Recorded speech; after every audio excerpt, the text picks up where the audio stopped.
Okay guys, sa video pong ito na iyong mapapanood, okay, dahil doon pag-edit ko sa video, pinatungan ko siya ng ano ko guys, ng nirecord ko, sarili ko. Makikita niyo doon, huwag kayong palilito ha. Nilagay ko yung sarili kong video, inirecord na kay dito, dito, dito, dito. Pero i-ignore nyo lang yon, okay? Kaya ako nilagay yon, yung purpose nun guys, para hindi papasok sa ano to, sa slideshow of image, okay? Para nakikita ni Facebook na yung mukha ko nandyan sa screen. Okay? So, huwag kayong palilito dun guys ha. Pag in-apply nyo to at mag-a-apply na kayo ng card, okay, makikita na sa application nyo kung gaano kalinaw yon. Pero sa akin, marami akong tinakpan, marami akong hinide. So guys, panoorin nyo itong video ito para makapag-umpisa ka na makapag-open ng bank account. Okay? Maraming salamat guys. Uulitin ko po, huwag kayong palilito sa mga nilagay ko mga hide at sa mga emails ko. Ignore nyo lang po yun. Okay? Maraming salamat po. Umpisahan na po natin. Thank you. Sa video pong ito guys, ay para lang sa mga walang card or bank account. Okay? Na gustong makapag fill up kay Facebook. Kasi guys, hinihingi ni Facebook ay ang bank account at saka TIN number. Okay? Kung wala kang bank account, para sa itong video ito. Okay? Pero disclaimer lang po. Okay? Hindi 100% sure na tatanggapin ito kasi based po sa akin, hindi ko pa po sinubukan to. Pero sa mga ibang content creator, sinubukan na, nag-success po sa kanila. Okay?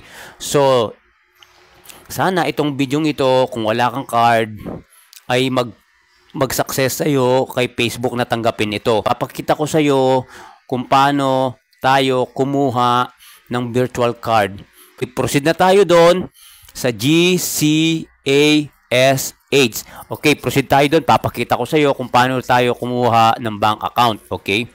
Ito tayo sa GCASH application. Okay? I-enter ko lang yung ano ko guys. Yung password ko. Ayan, processing. Kung nandito ka na, tapos kung nakikita mo yung ano, yung G-Save, ayan. Yan, G-Save. Pindutin mo yan.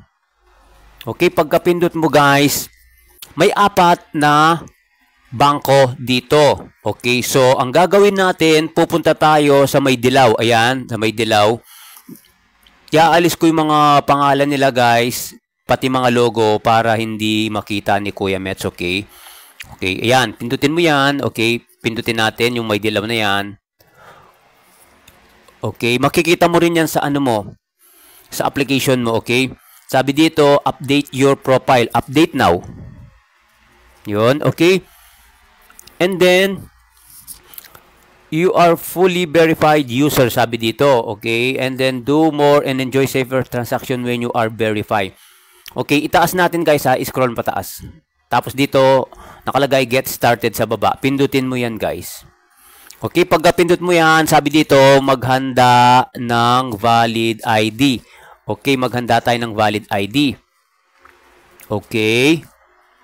And then, scroll mo siya pataas. Next. Dapat selfie ready ka. Okay? Yun. And then, scroll mo ulit pataas. Next mo. Okay? Siguraduhin tama ang personal information. Okay? Ang iyong ano, kailangan tama yan. Okay? And then, scroll mo pataas ulit. Edit your profile. Edit natin.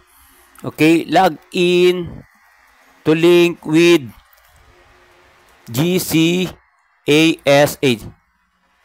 509712. Okay. Enter natin dito. 570792. Nalimutan ko. Are you a Filipino? Yes. Yes mo yan. Okay. Sundan mo lang to guys ha. Kahit mabagal to. Kahit matagal yung video, importante magkaroon ka ng bank account. Then next mo. And then ang ilalagay ko sa akin guys, kung ano yung available na sa'yo ha. SSID, pindutin natin to. Pindutin mo yan. Okay, select ID. Clear and readable ang mga nakasulat sa full name. ID full name, okay. And then guys, Take a photo of your real ID at hindi photocopy. Okay, complete and correct lahat ng personal information na nasa ID. Tignan sa sample. Okay, basahin mo na lang to guys para mabilis ang video natin kasi mahaba-haba to kasi proseso ito ng pag-enter ng card. Tapos guys, select ID sa may baba. Select mo yan, yung may blue button sa baba. Okay, and then upload a real ID, not photocopy. Okay. And then guys, i-scroll mo siya po kaliwa, okay, para lumitaw yung button sa baba, okay? Yan sa baba. ID should be readable and inside the captured area, okay. And then, okay natin to guys. Okay? Allow blank to take picture and record your video. Okay, only this time na lang yung ano ko kasi ngayon ko lang gagawin guys.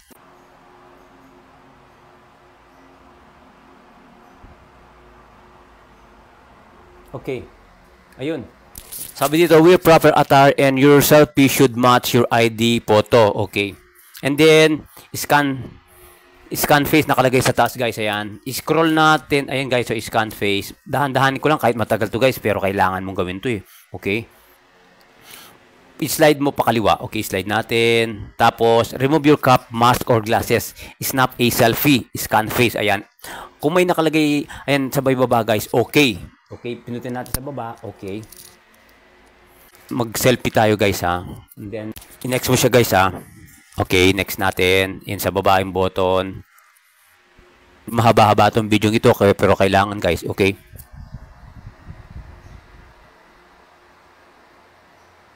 Ayun guys. Okay. And then, your information should match your ID. Okay. And then guys, fill information. Okay, tell us about yourself. Okay, and then scroll natin pakaliwa ulit. Okay, scroll natin. Okay, and then submitted details should be complete and spelled correctly. Ang tamang spell ha, siguraduhin natin. Okay, mayroon button sa baba. Ayan guys. Okay natin. And then guys, naglo-loading siya. Yan ko lang to guys. Okay, and then nandito na tayo sa fill information. Tell us more about yourself. This cannot be edited.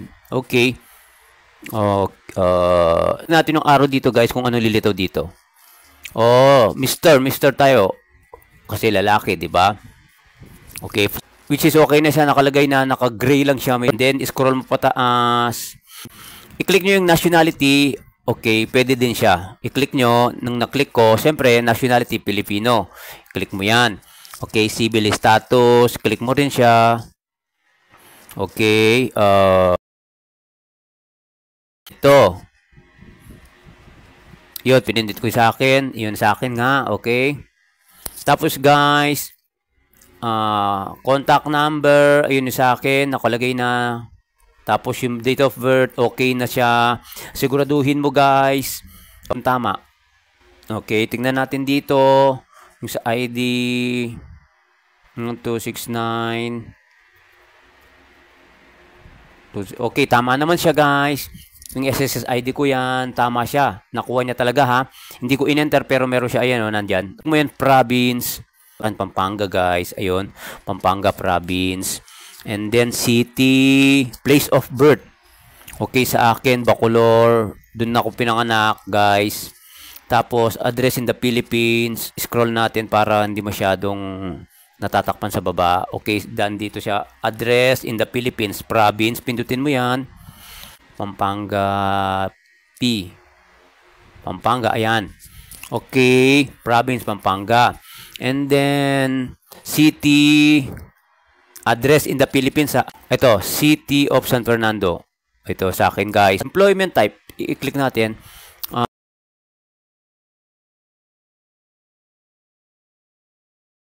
Kung anong status mo ngayon, kung lalagay mo government employee, OFW, private sector, piliin mo na lang dyan kung ano yung ano mo dyan, employment type, okay?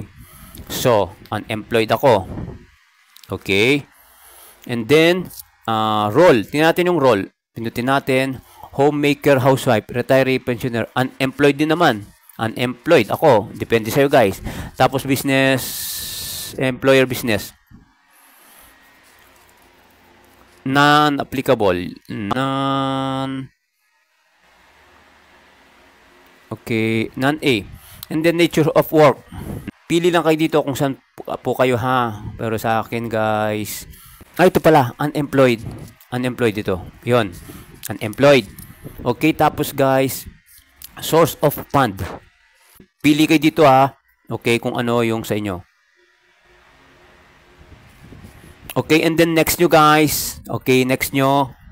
Next nyo ay sa baba next. Okay, and then guys, expected monthly transaction. Monthly transaction. Siyempre, expected. Taasan mo na guys. Expected yung pinakamataas na. Okay, pinutin natin yan. And then, main purpose of opening an account. Savings na lang natin guys. Okay, savings. Sabay baba. Savings. Pindutin natin. Sa may baba, are you a politically exposed person or in relative close association of... Tulad natin no. Okay, kasi hindi naman tayo politically exposed person. So, no. Then, scroll mo pataas. To establish the beneficial ownership, are you the actual owner of the account? Yes. Okay, yes natin. And then, nung yes natin guys, may lumitaw sa baba. Next, blue button. Okay, i-click natin yan.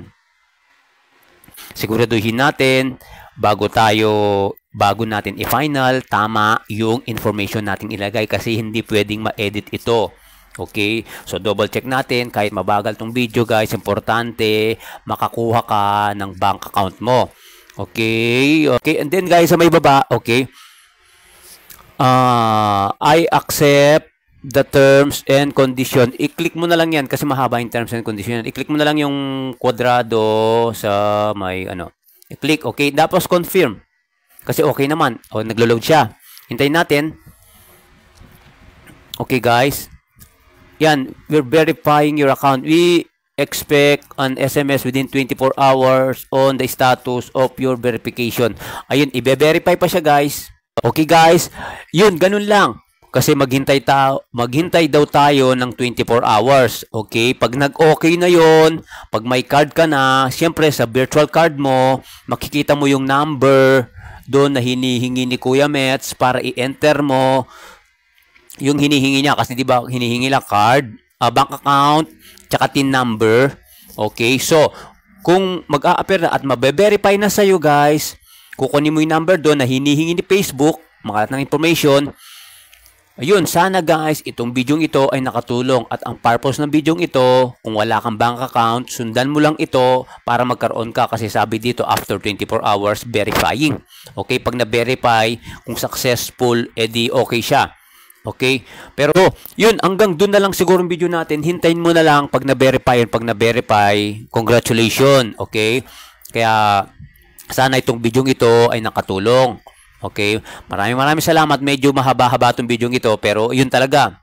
Thank you and have a nice day. God bless po everyone. Bye-bye.